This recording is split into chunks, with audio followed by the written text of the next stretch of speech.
Hey guys, I know it's been a little while. While I was taking a little break from this whole YouTube thing, I was driving the Slingshot, right?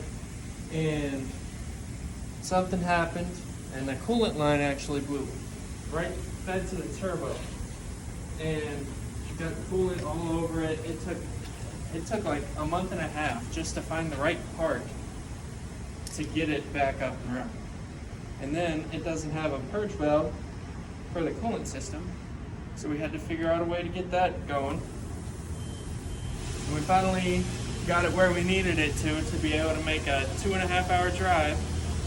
And it's now mid-October in Indiana, so it's not exactly warm, but we got everything working. We just got it cleaned. As you guys can see, we're still in the bay for the car wash, and we got it back up and running.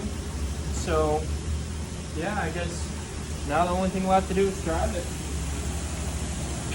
What else you have to fix with? So it was one little coolant line. I can show you where it was actually.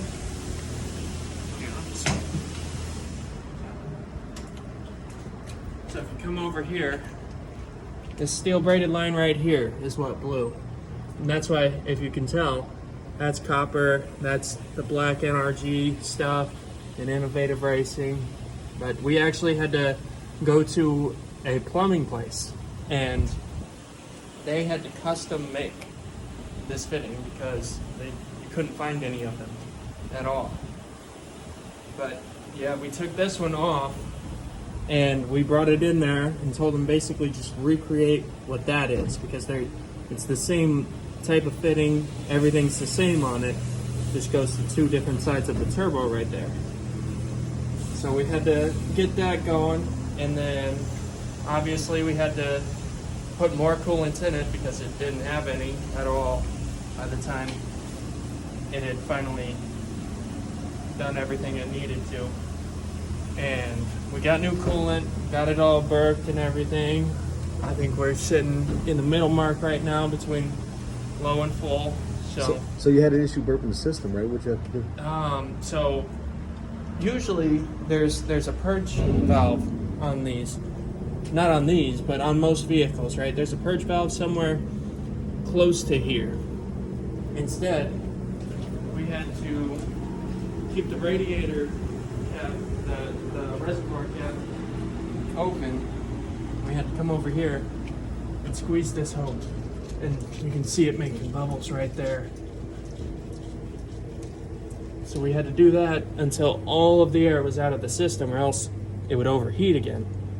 And we don't want that because it's an expensive engine, there's things done to it. I don't want to have to worry about it. But yeah, it was a headache, but we got it figured out, did what we needed to, and it didn't cost us a crazy amount of money, which was nice. So I'd consider it kind of a win, but also kind of a loss because we broke it. What you end up spending to fix that cable? Well, the hose. I think we bought 3 or 4 different hoses, and none of them would fit because it's a metric thread. It's not a standard thread.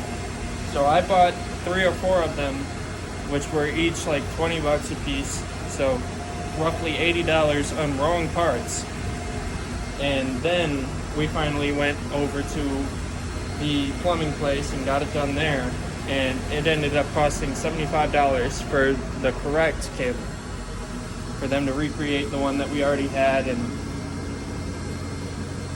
put it all together. But yeah, it was definitely a headache, but we got it figured out, so I guess that's what matters. What do you think? You want to crank this, show them that it's running again? Yeah.